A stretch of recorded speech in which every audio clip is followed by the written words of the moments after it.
అది లేదు.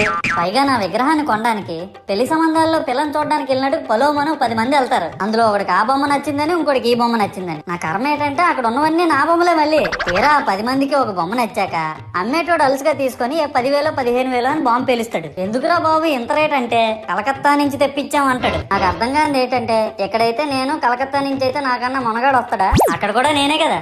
ఇలా నన్ను బజార్లో పెట్టి బేరం ఆడి నా మొహానికి ముసుగేసి వ్యాన్ ఎక్కిస్తారు. ఆ వ్యాన్ డ్రైవర్ గాడు నేనున్నానని కూడా చూడకుండా ఏదో ఆలోచించుకుంటూ డ్రైవ్ చేస్తా గతకల్లో గబ్బి గుబ్బి అని తెంచేసి నా కాల్లో చెయ్యి ఎరగొట్టేస్తాడు. ఈ విషయం చందాలు ఇచ్చిన చిన్నోళ్ళకి తెలిస్తే మళ్ళీ ఇరిగిపోయిన బొమ్మ పెట్టకూడదని ఏ బొమ్మ రాసి కవర్ చేసేస్తాడు. సరేలే జరిగిందేదో జరిగింది, నా భక్తులే కదా, కూల్ బ్రో అని చిల్లయ్యే లోపు నన్ను పందిర్లో పెట్టి ముసుగు తీసి నాకన్నా పొడుగున్నే సౌండ్ బాక్సులు 2 నా చెవులు పక్కన పెట్టి డీజే గణేష్ బ్రో అని చెప్పి నా పాటలను కూనీ చేస్తారు. సరేలే పిల్లలు కదా, ఇప్పుడు కాకపోతే ఎప్పుడు ఎంజాయ్ చేస్తారు, కాసేపట్లో పూజ స్టార్ట్ చేస్తారని వెయిట్ చేస్తా ఉంటే 5 రూపాయల వ్రతకల్పన బుక్ చూస్తే